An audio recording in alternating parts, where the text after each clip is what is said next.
Oh.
The quiz over.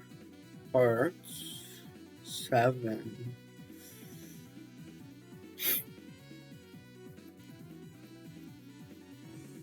It's only one part. Ooh. Very good. Let's see if it's short. 3. Oh wait, I'm done. This is the quiz, not the actual part. It could be long. Wait a minute, what's this one?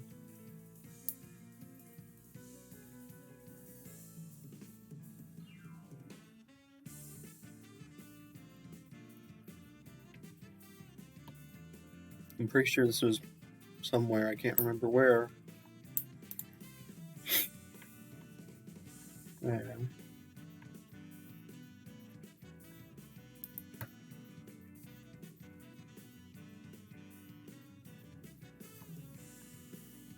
I ended up to make a saxophone.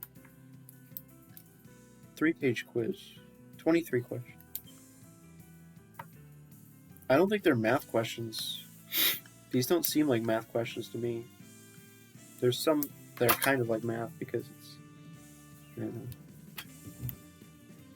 kind of like the main curve. Looking at the main curves and stuff, I've looked at those before in macro. Wait, no, not macroeconomics. I don't think we even talked about that in macro. But I did take an economics course in high school. Let's see here.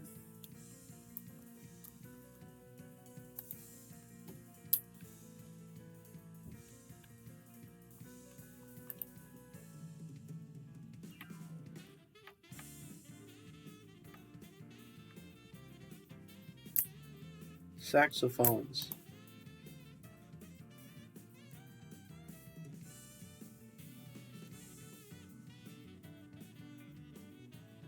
Five and 6. I don't know if this is related to it. I'm not sure why this one is not even part. Doesn't say if it's a part. Economies of scale? Economies of scale notes. I'm not sure what part that pertains to. Maybe he'll describe it in his emails.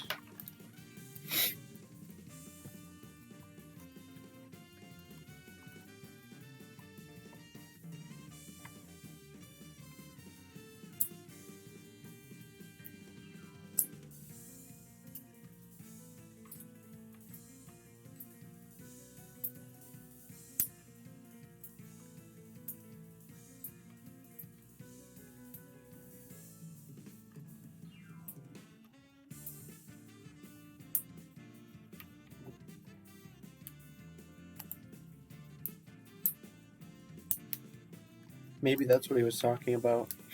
He says it's 21 page, but it's only 7 pages.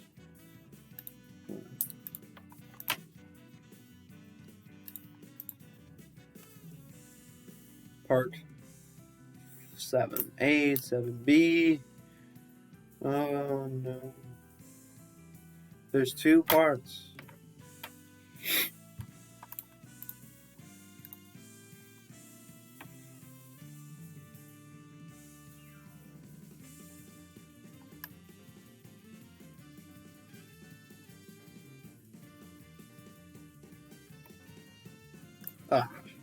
Too many pages. Too many pages.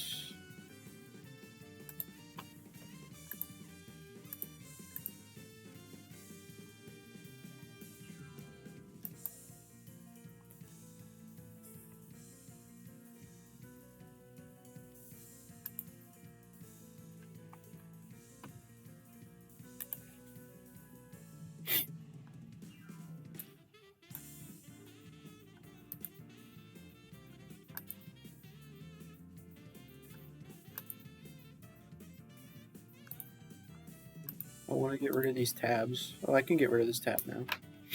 I think these are both completely uploaded and whatnot. So the stream was 108.32, and this thumbnail's fine. Who cares if my garbage can is the thumbnail?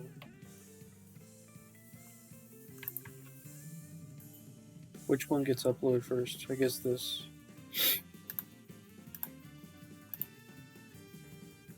And then this. Now they are uploaded. So I can now close the tab. Any other tabs I can close? No, I can't.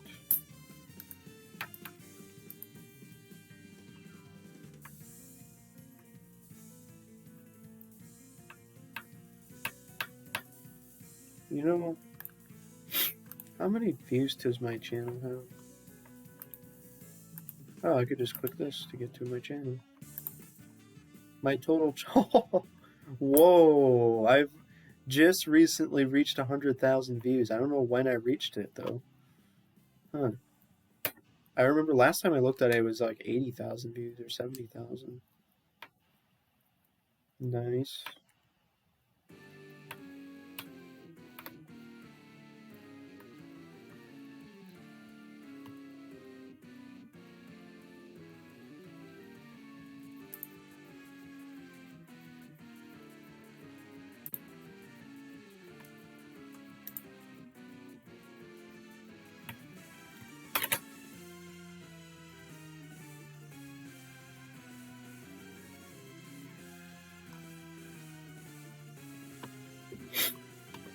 All right.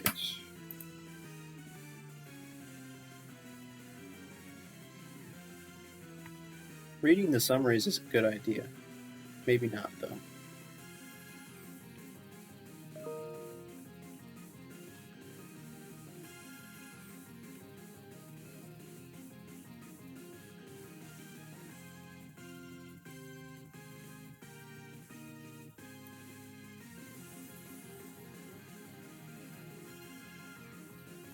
This last one doesn't have much stuff. I mean, it does, but I don't usually read the supplementary stuff. I think this stuff that's in this font might still end up being part of it, but like this thing is probably not.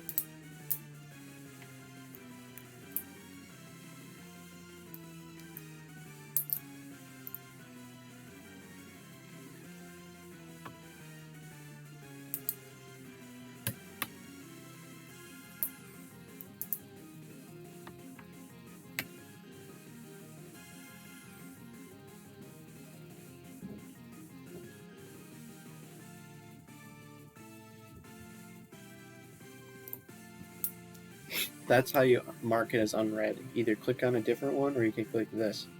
Stupid. So dumb.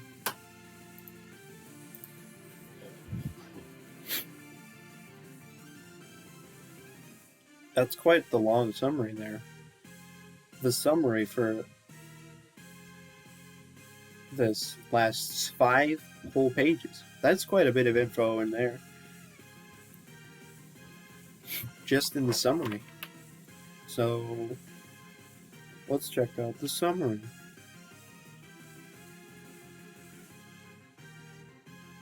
I just felt the urge to solve a Rubik's Cube.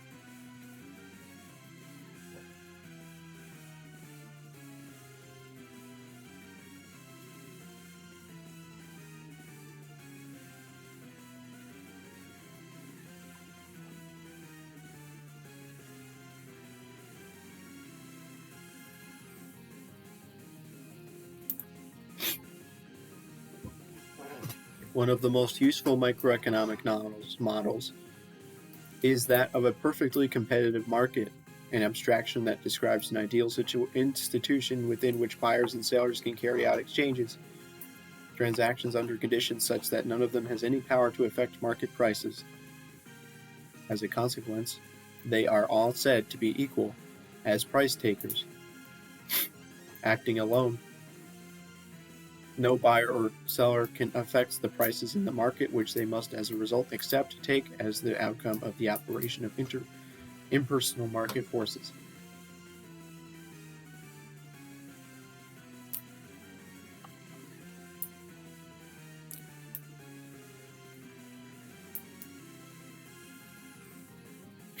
The specification of the characteristics of perfect competition is sufficient to generate transactions between price takers, none of whom has any power over prices. Sufficiently large numbers of buyers and sellers so that each of them is a price taker. The object of transactions is a completely homogeneous good of uniform known quality. No cost of information about market conditions so that all buyers and sellers are equally informed as they complete exchanges. No costs of negotiating and enforcing market transactions.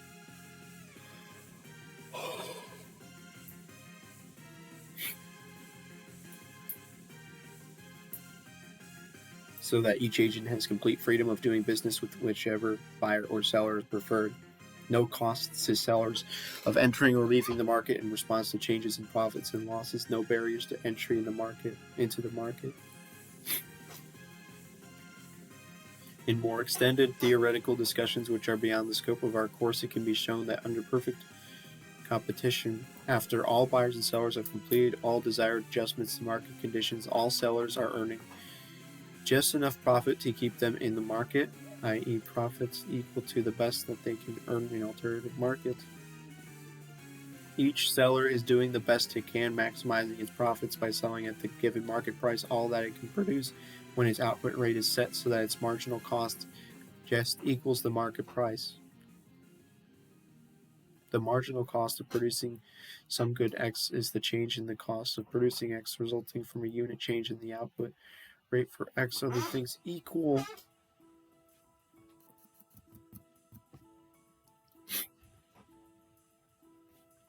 Since the model of perfect competition defines a market in which each agent has no power to affect prices, it follows that a business firm has market power to the extent it can do things that it could not do in such an ideal market. For example, earn large profits more than sufficient to keep it in the industry as a result of being able to charge prices well above costs under the protection of large barriers to entry or other limits on potential competitors. Closely connected to the model of perfect competition is that in which we analyze behavior in such an ideal market by the use of concepts describing its demand and supply forces. We call this the demand-supply model. To specify the demand-supply model, we must derive demand curves from demand functions and supply curves from supply functions. A demand function for commodity X states the relationship between a dependent variable QTX, the planned rate of consumption of X,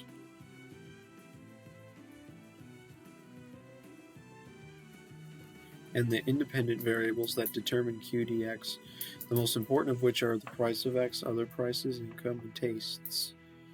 A short-run supply function of X for X.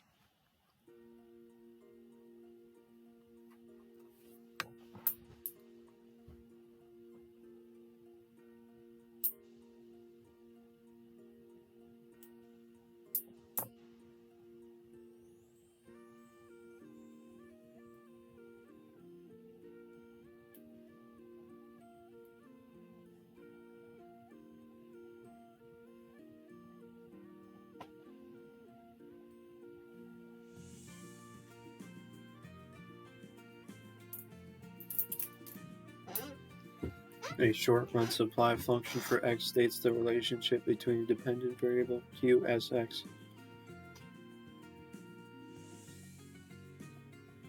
the planned rate of supply of X under short-run conditions and the independent variables that determine the QSX, the most important of which are the price of X, input prices, and technology.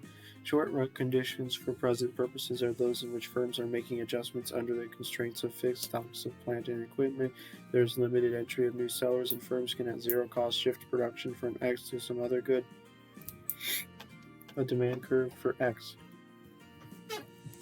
is the geometric plot of the relationship between QDX, the planned rate of consumption of X, and the price of X.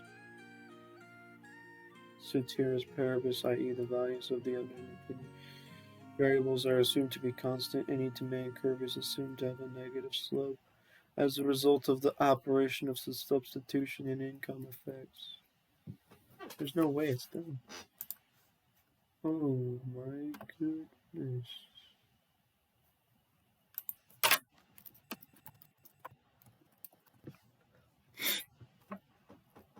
That was fast. No, it wasn't.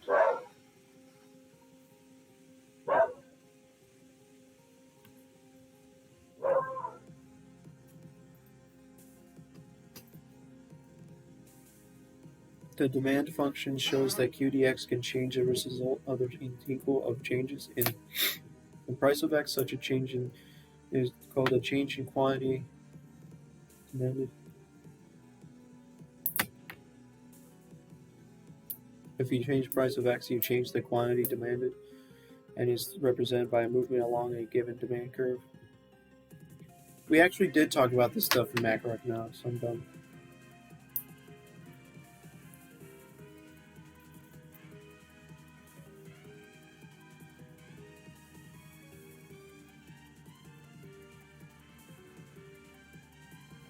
Any of the independent variables of the function other than the price of X, such as other prices, and income, such a change is called a change in demand and is represented by a shift in the demand curve. Rightward shift is an increase in demand for X, and a leftward shift is a decrease in demand for X. Under the assumption that consumers are maximizing their utility in deciding how to spend their money within the limits of their income, we can identify definite relationships between changes in the independent variables of the demand function and changes in demand. For example, an increase in the prices of substitutes for X, ceteris paribus, will cause a rational consumer to switch money from buying those substitutes to buy more of X itself, thereby generating an increase in demand for X. Increases in consumer income will lead to increases in the planned rates of consumption of X. An increase in demand if X is a normal good. We would depict either of these changes with the rightward shift in the demand curve for X. A short-run supply curve for good X is the geometric plot of the relationship between the planned rate of supply of X and the price of X. Under short-run conditions, Any supply function is assumed to have a positive slope as a result of linkages between changes in the price of X and the expected profitability of producing X shifts in the firm's production plans and the entry of new firms into the industry. The short-run supply function shows that can change as a result of changes in the price of X. It changes the quantity supplied and is represented by a movement along the supply curve, and any of the independent variables of the supply function other than the price of X. Input prices and technology. That changes is a change in the supply and is represented by a shift in the supply curve. If you shift it right, it increases supply, and the leftward shift decreases the supply.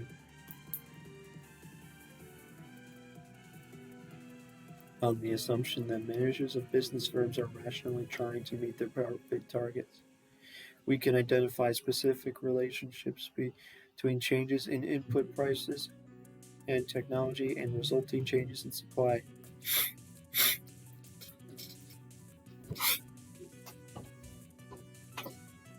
For example, a decrease in input prices, e.g. a drop in energy or labor costs, would increase the expected profits from producing X and as a result generate an increase in supply.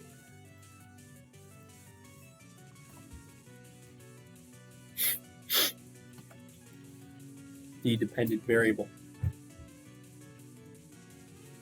of an industry market demand curve for X is the planned rate of consumption by X by all consumers. Similarly, the dependent variable of supply curve is the planned rate of supply of all producers in the industry. Industry demand curves can be derived by horizontal summation of all the relevant demand curves for individual consumers. We shall assume industry supply curves can be generated in a similar way because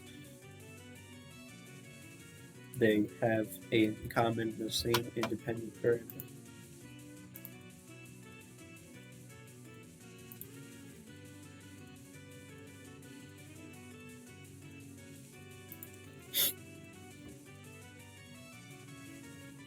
Because they have in common the same independent variable, the price of X. We can plot industry demand and supply curves in the same two-dimensional geometric space quadrant and superimpose one on top of the other. The result is the familiar diagram showing the cross intersection of the two curves. In this demand-supply model, the market price for X, under perfect competition, constantly gravitates or moves towards a value, the equilibrium price at which the planned rate of consumption of X is equal to the planned rate of supply of X, and equivalence represented by the intersection of the industry demand and supply curves at the equilibrium price. When that price is in effect, the market is said to clear, and roughly speaking, the demand for X is in balance with the supply of X. The rate of sales in the market at the equilibrium price is called equilibrium quantity. An important characteristic of the equilibrium price is its stability, that is, the tendency for market prices to remain at their equilibrium value in the absence of any changes in demand or supply.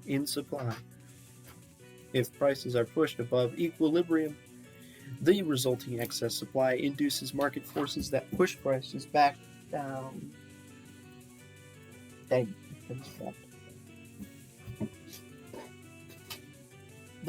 This is torture. Okay. Having the inconvenience of having to pick up something off the floor is apparently considered torture now. I wonder if I say the word torture, I will get... It violates the Twitch terms of service. I don't know. No.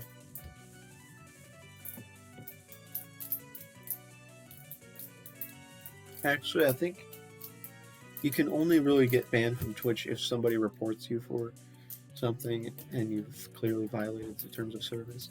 And since barely anybody watches my streams, it's highly unlikely that would happen. However, I currently have one viewer.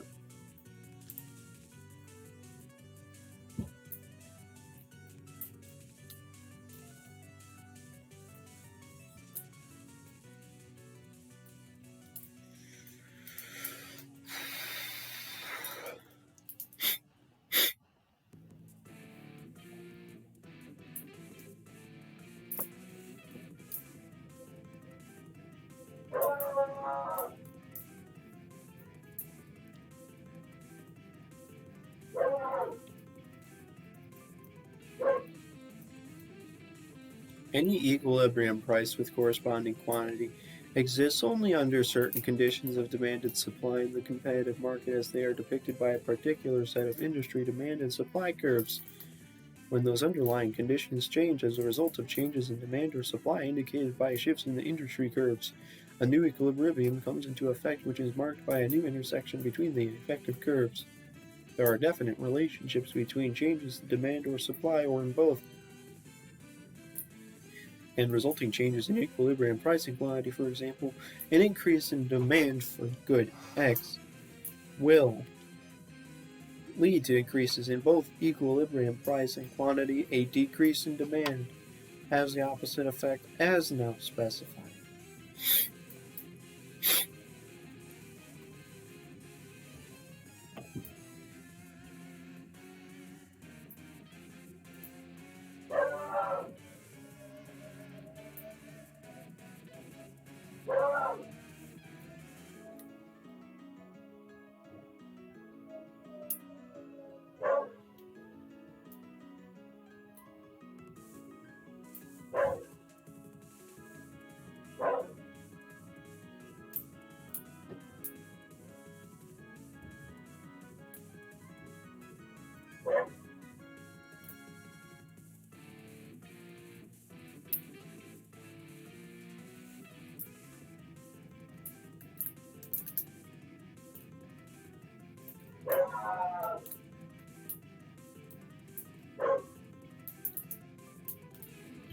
The demand-supply model is useful in helping us to predict the reactions of markets that approximate the conditions of perfect competition to changes in the independent variables of the demand and supply functions. If good X is a normal good, then an increase in consumer incomes will in model lead to an increase in demand for X, which will in turn lead to increases in both the price and the quantity. From this result, the microeconomists would reasonably predict that in actual observable competitive markets for any normal good X, the actual increases in income would, in absence of any disturbing changes, drive up the actual price and sales of X. Note that it is through equilibrium pricing quantity that we are able to connect to the wholly theoretical demand-supply model. With practical analysis of actual problems in the real world, there are a great many applications of the basic demand-supply model that we have built up. The one that we shall look at here involves its use to predict the effects of governmental controls of prices in competitive markets. This analysis leads to the conclusion that either an effective price floor or ceiling can be expected to generate losses in economic efficiency, that is, sacrifices of mutually profitable gains from trade, as indicated by contractions in the rates of sales in the affected markets.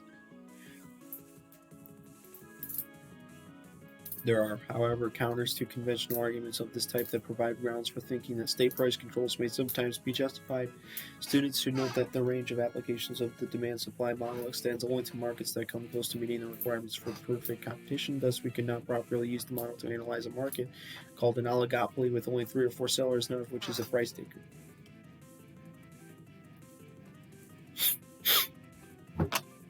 That took forever, and now my voice hurts. Well, not hurts. I just feel like I'm losing my voice a bit here.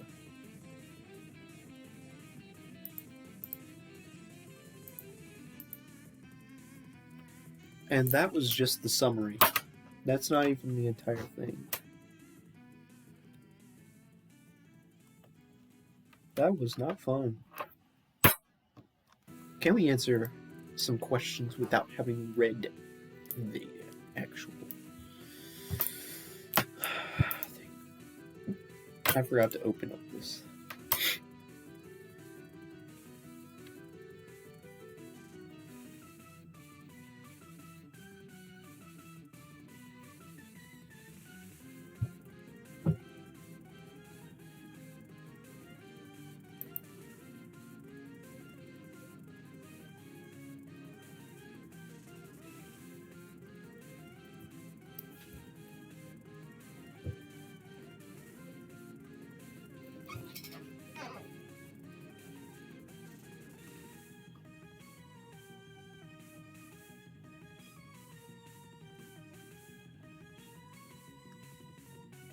My life is life.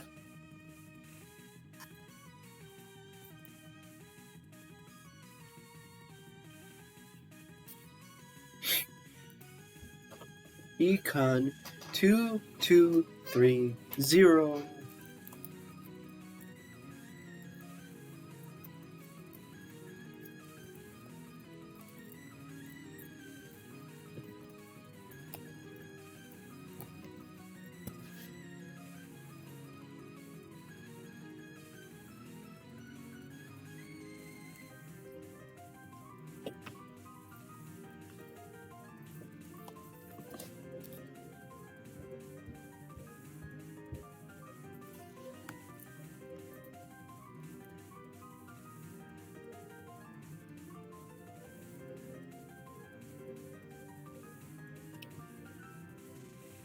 I'm surprised it didn't have the weird pop-up thingy.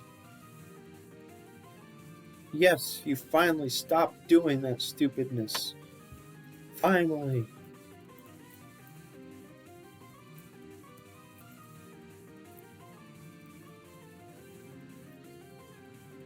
Finally, man.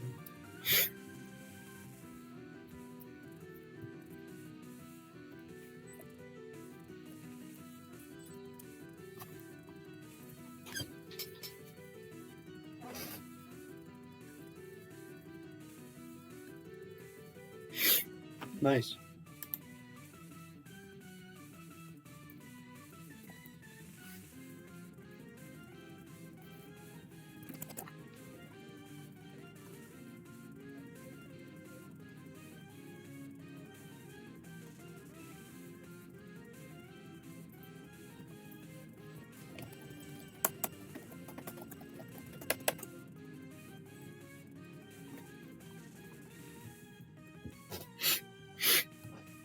Now, let's see if I can answer some questions. In a perfectly competitive market, each agent is a price taker.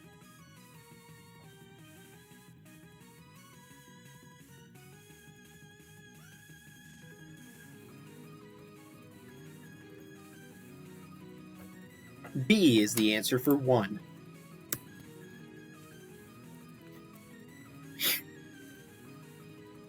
The purpose of the basic model of demand and supply is to represent the...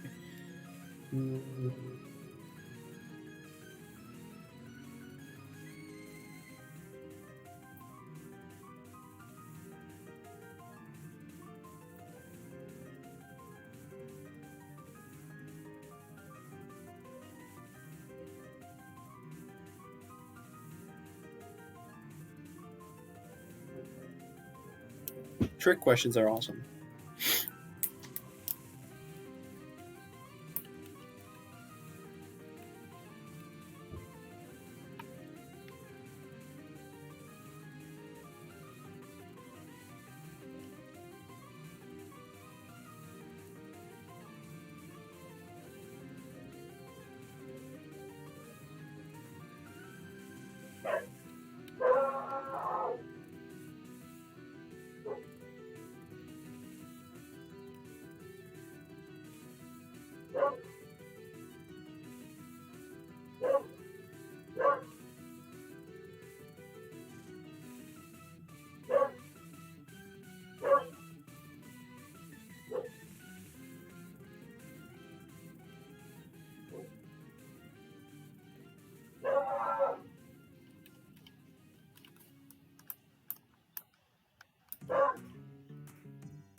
Okay, 2 is C.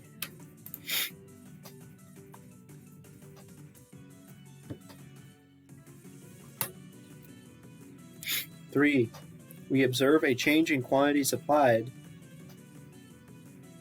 Okay, just to be sure.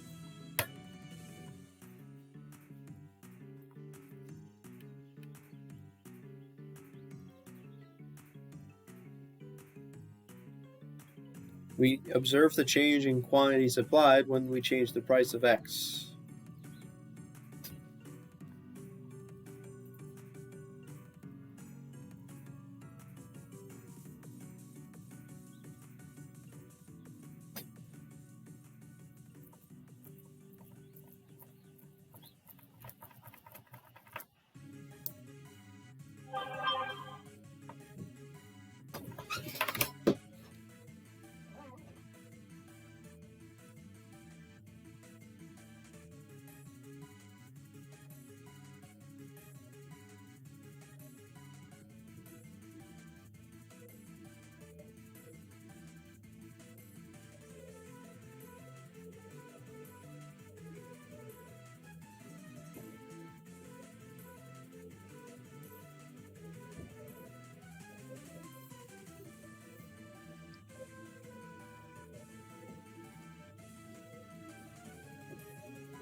So,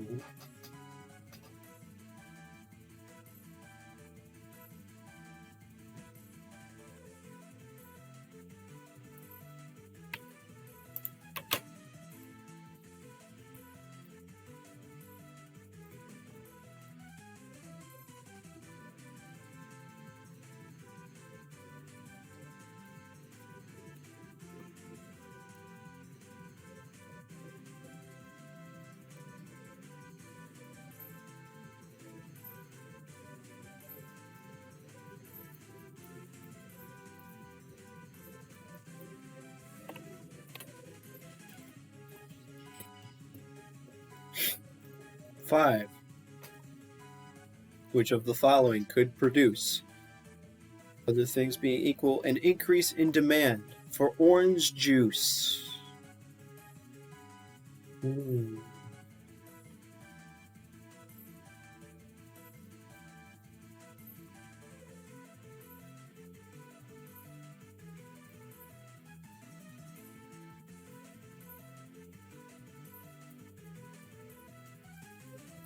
I feel like it could be B and D. Oh, this is an increase in demand because if you decrease income, it will decrease demand, and so therefore, if you increase the price of a substitute, it will increase demand for orange juice. So 5D. I learned some of this stuff in my macroeconomics and in my other economics things, so some of this is kind of easy.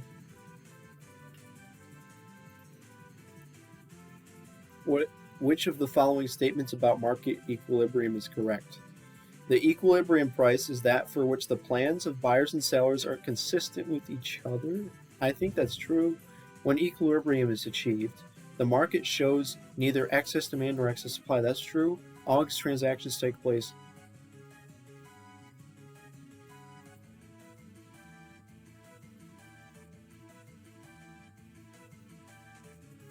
I think it has to be true. Oh.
Operation of the substitute and income effects.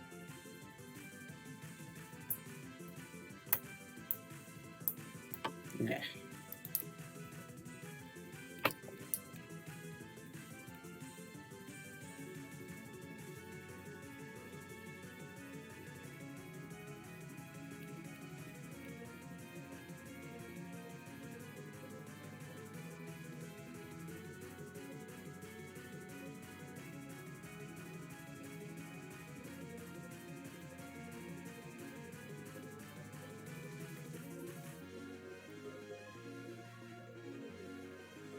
Where are you going to explain it to?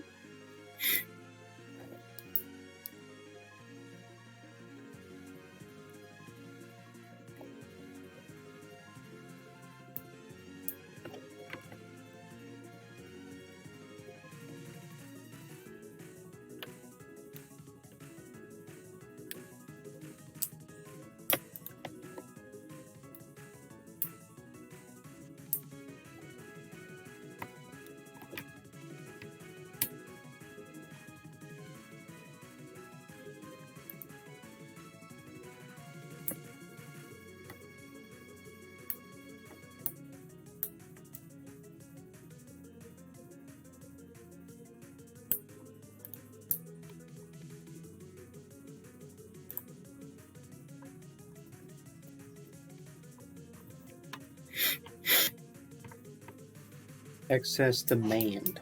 Resolve. When?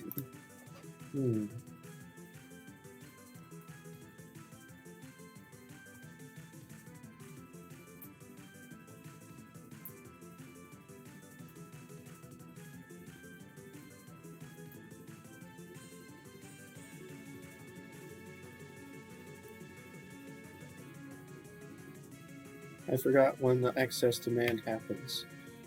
Actually, I can figure it out using my brain. So if there's too much demand, that must mean the price is going down. So push below equilibrium price. Because if it's a low price, more people want to buy it, so there's too much demand. So yeah.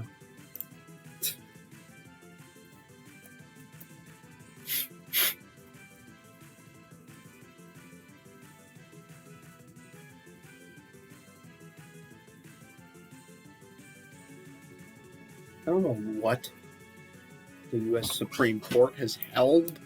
What are you saying? What?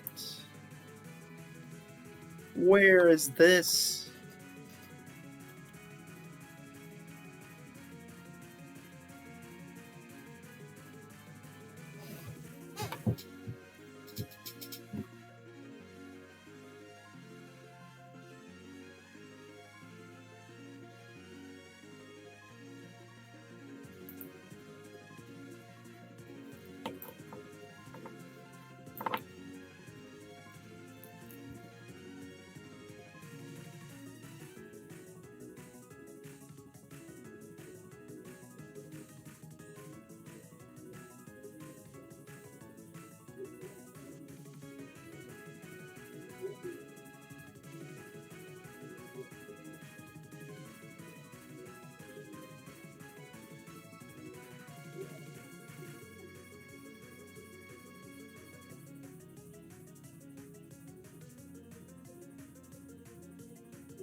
Oh no.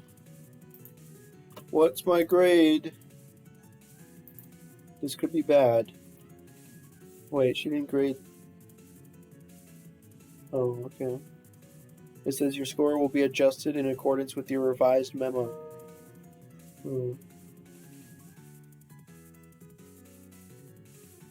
Which means I only got 5 out of... Wait, I got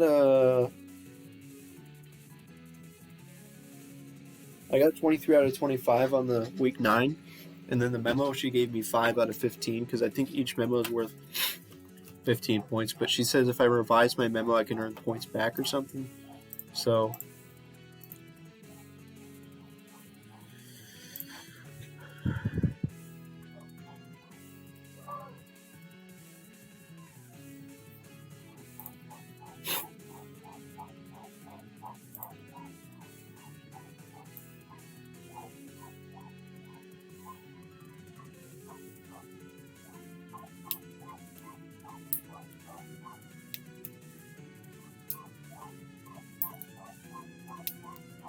She says prior to class on Wednesday. Oh, come on. Now she's giving me more homework.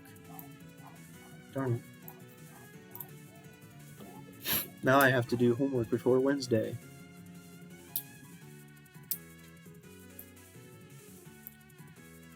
But since the way this appears, it just appears like I got 5 out of 45, which reduces my grade significantly, most likely.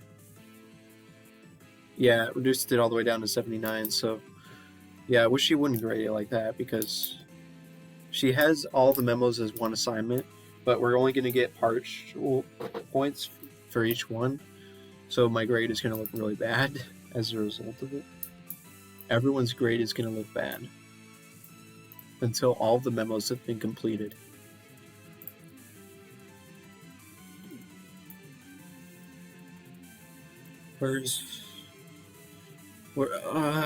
Come on, I can't find the answer to the question.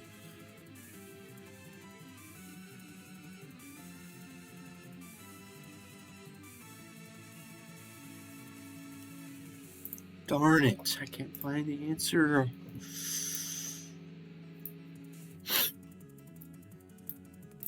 I think it's under the market power part now. Never mind.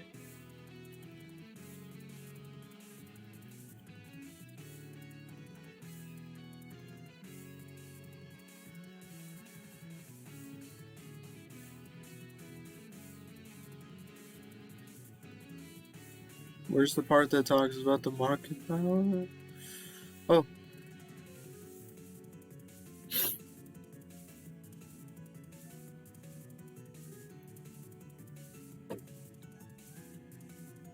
Oh.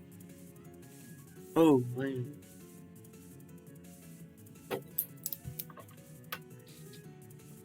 Oh, is this right?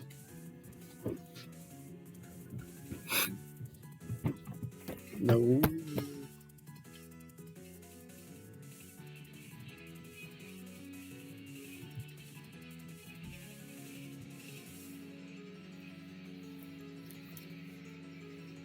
What is the definition?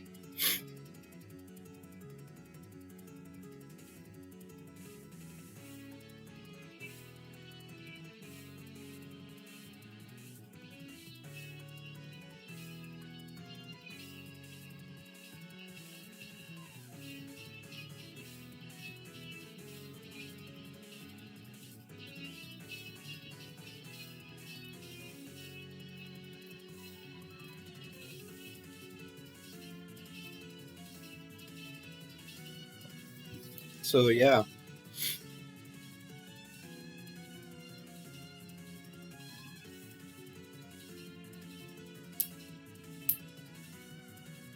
It's gotta be B. Come on.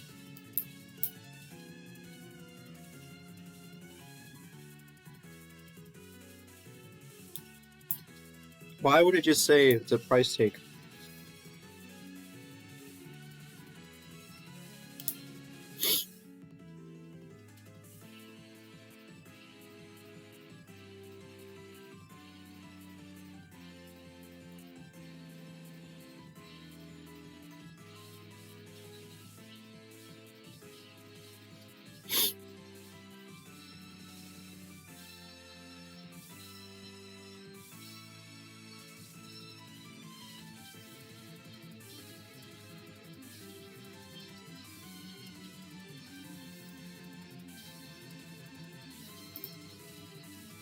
Wait, what's price taker mean again? Because maybe it's not a price taker.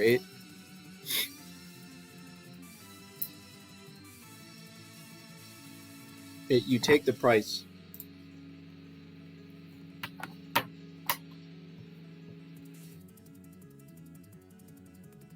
Nope, false. So 10 is D.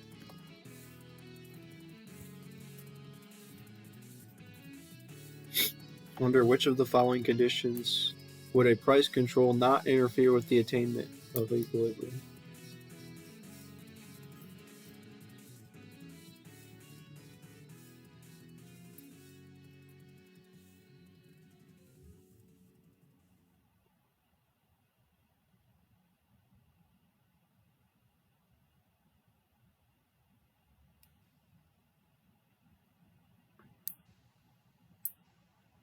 I thought all of the price controls interferes.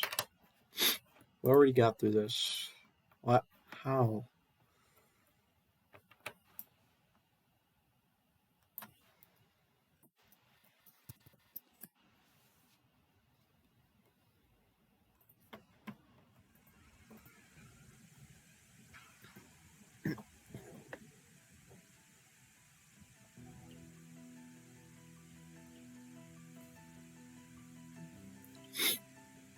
I thought all price controls interfered.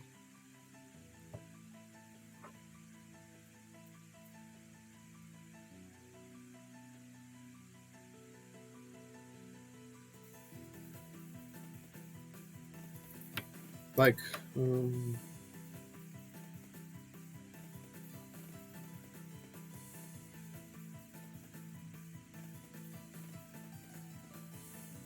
I'm assuming that it's going to be none of the above. Because any price floor or ceiling is going to interfere with it, I thought. An increase in demand for good X.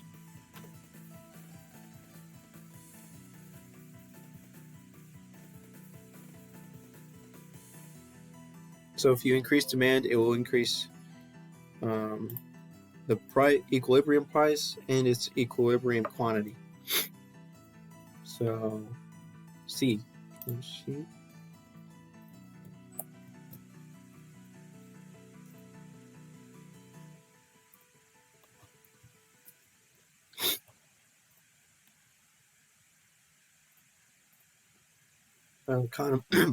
Economists object to effective government-imposed price floors because they usually generate shortages of the affected commodity.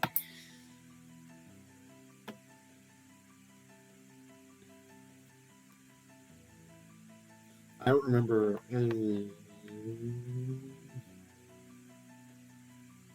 I thought a price floor means you can't go below that price. If you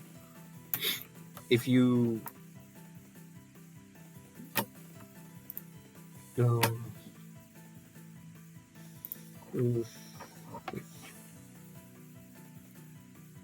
Where's the price floor part?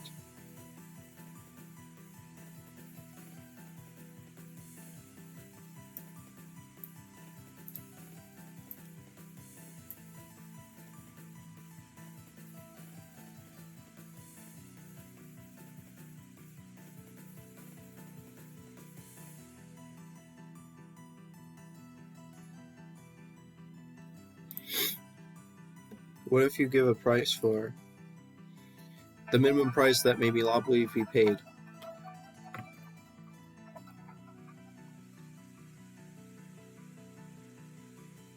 An example of a price floor is a minimum wage law and an agricultural price support legislation. They bar prices below the floor, but do not affect the movement of prices above the limit. Okay, blah, blah, blah, blah, blah, blah. Please tell me the effect.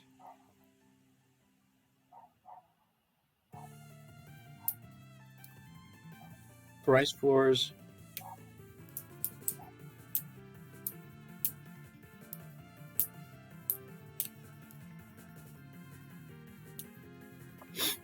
In the absence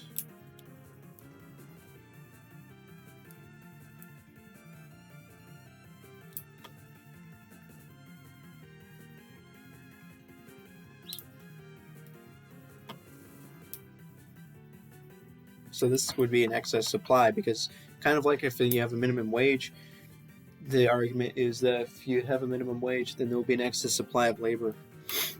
Okay.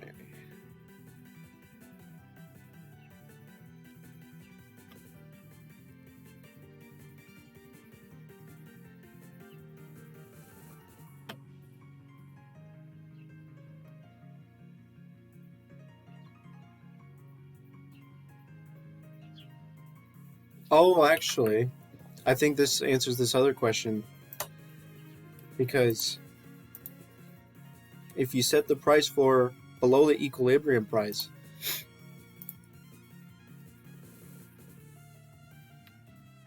then it does not prevent the market price from reaching equilibrium.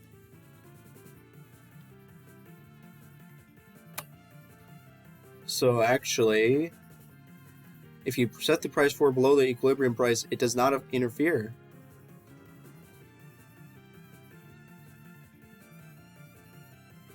So actually, 11 is A.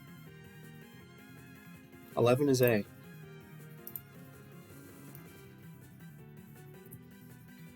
13. So what was 13?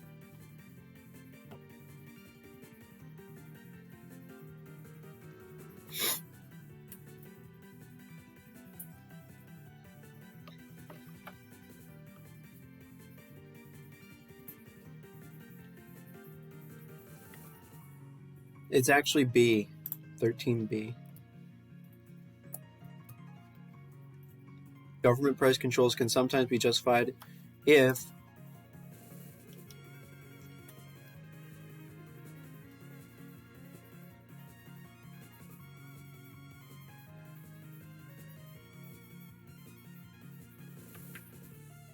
wait, don't we have something in the summary?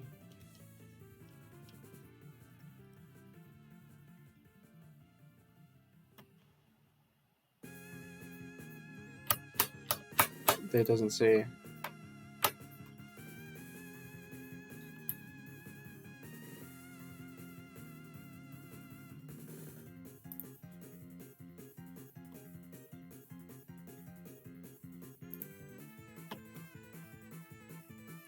Unregulated market prices, though they have advantages, often have the disadvantage of being quite unstable, and as a consequence, a source of considerable uncertainty and insecurity for buyers and sellers.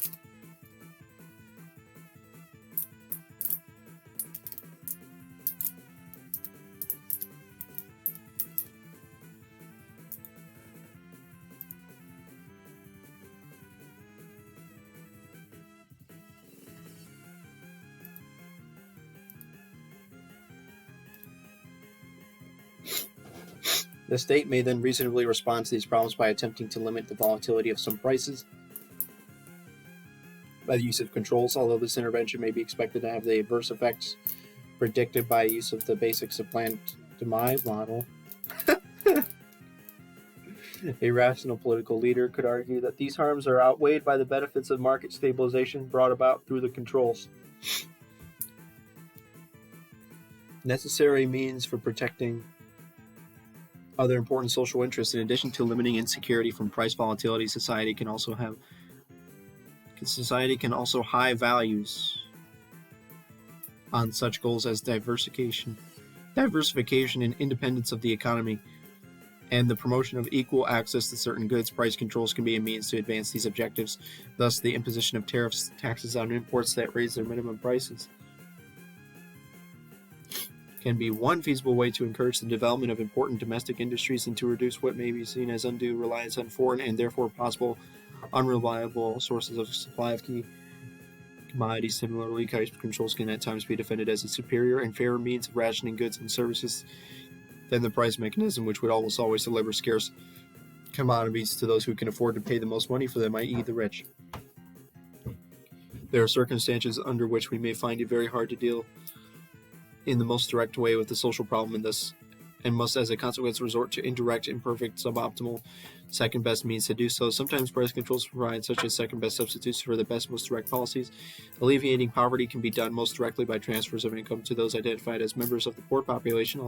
However, it could be reasonably argued that this policy runs the risk of demoralizing the poor, lowering their self-respect and pride, discouraging them from working, and encouraging their dependence upon public charity. These are harms that we can avoid by trying to relieve the poor by increasing the rewards, wages they receive through market labor by means of steadily rising price or wage floor or minimum wage law. Wow. The most direct and effective way to protect consumers against extortionate pricing by monopolies and other firms with such market power is the enforcement of antitrust laws that forestall in the first place the acquisition of such power. Such an ideal is infeasible as a result. As a consequence, a case may be made for government controls on the prices of powerful firms as a second best means for limiting the injuries to consumers that their exercise of market power can cause. Thus, a rational political leader could advocate government controls on the prices of electric utilities, hospitals, insurance companies, and pharmaceutical companies, the powers of which are held. Okay. They can sometimes be justified if they prove necessary to deal with the downward inflexibility of market prices. What does that even mean? Okay, B is obviously right, and then they are needed to increase the rate of sales in a depressed market. A and B don't seem to be right, so I think we're going to do B. B. All of that just to put B. A short-run supply curve for some good X can shift as a result of changes in the price of inputs needed to produce X is drawn on the assumption that firms have fixed stocks of plant and equipment and has a positive slope. D is correct. They are all correct.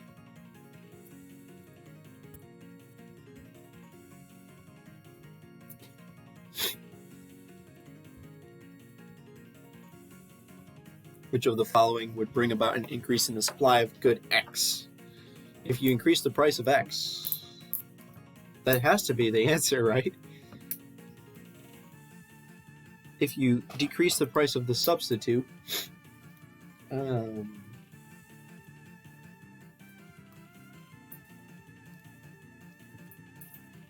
if you decrease the price of the inputs, then you can produce more. Wait.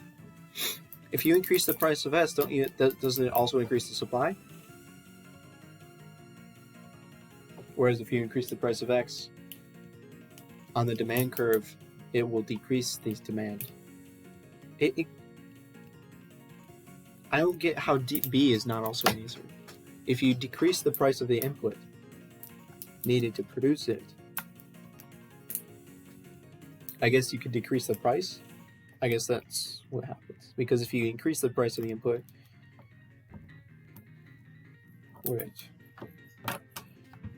then that increases the price.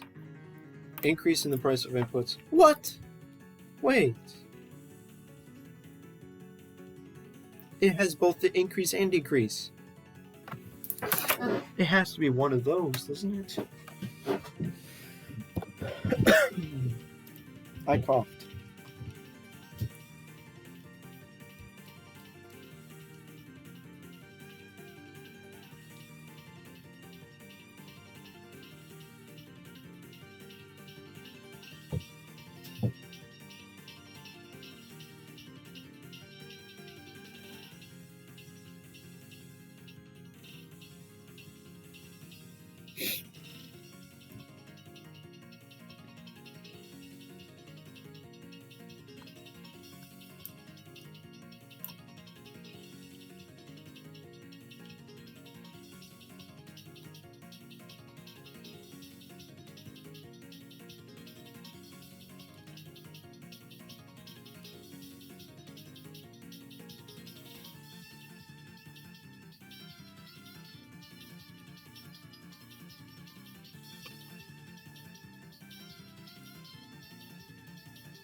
Ah.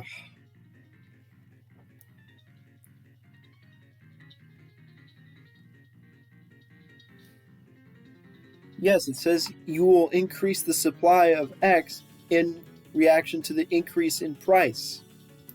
If you increase the price, it increases the supply. So then why do they have like two correct answers?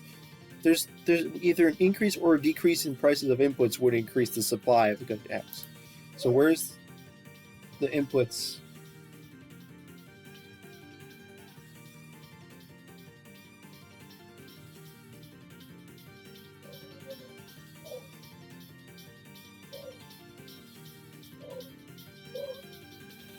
Increase.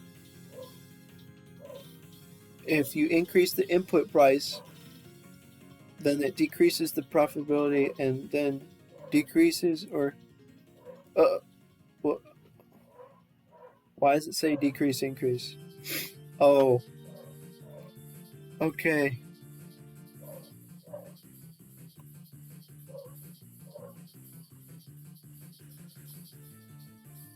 If you increase the input price, it will decrease the planned rate of supply.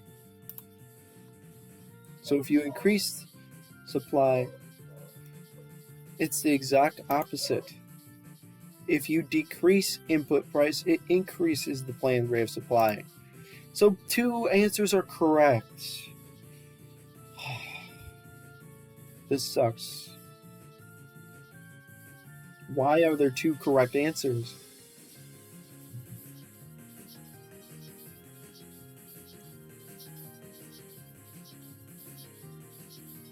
An increase in the price also increases the supply. Right? If you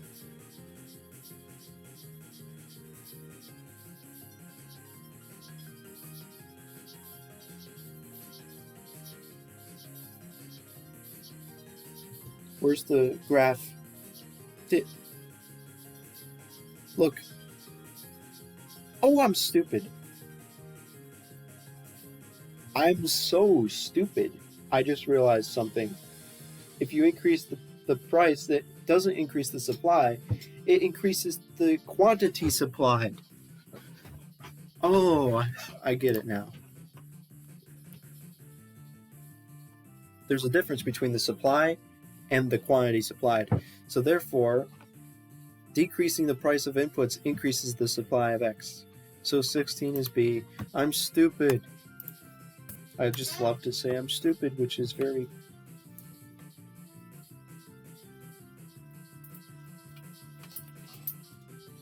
cringe. Saying the word cringe is cringe.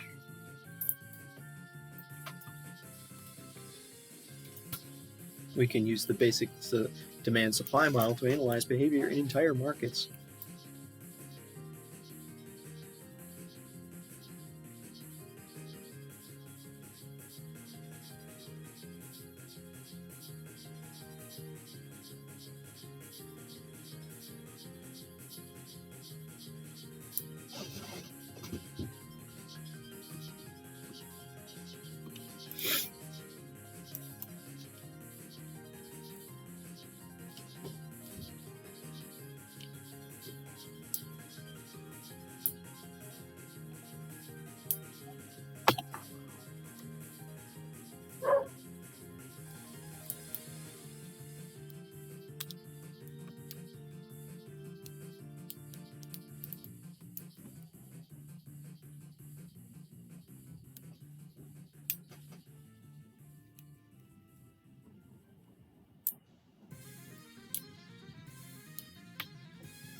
Okay, 17 is A.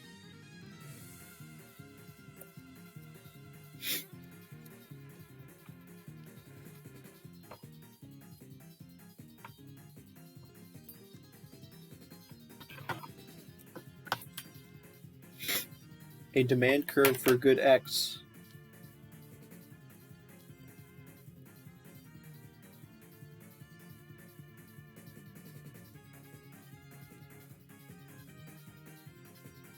the price of X and the planned rate of consumption of X.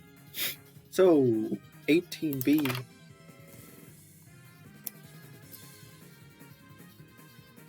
We observe a change in quantity demanded.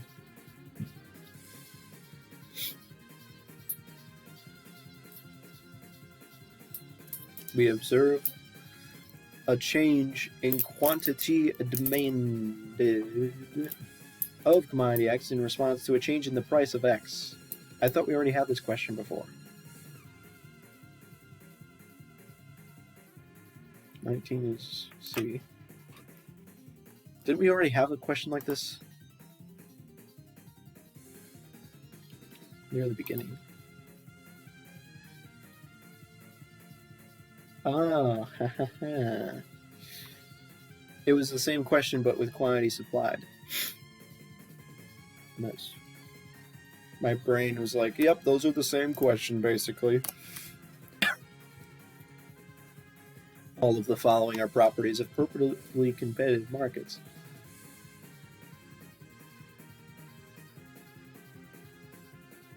I think B is the answer. So B is the answer. And we're so close to done.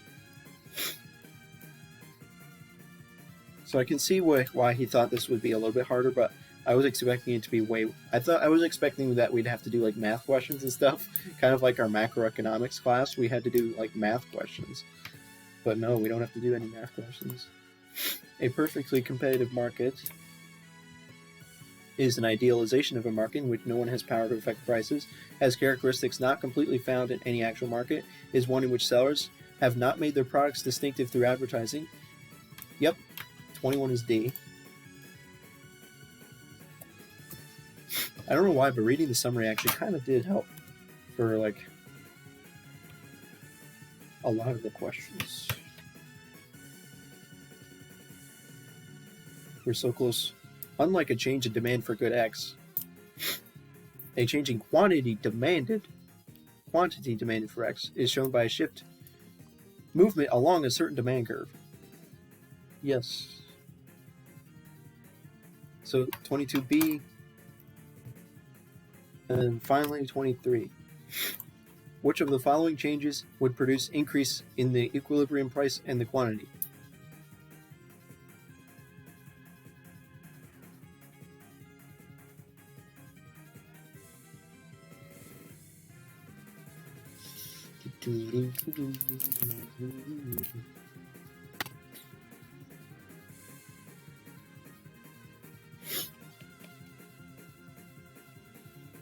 Think about this. Do they have a picture of a graph?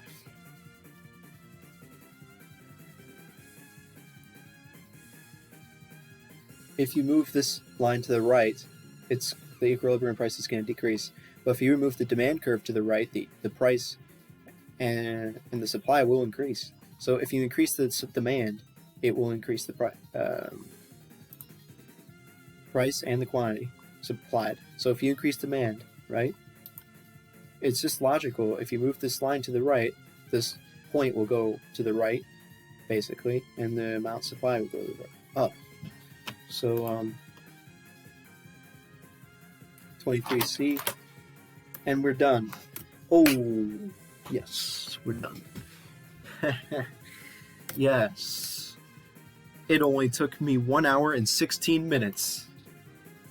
That's nice. Whew. 1 hour and 16 minutes. Goodbye. Oh, there's also something I'm going to need to revise my memo. I might do that tomorrow. I don't know. Should I do that tomorrow or today? I should do it today, but I'm going to do it tomorrow. So bye.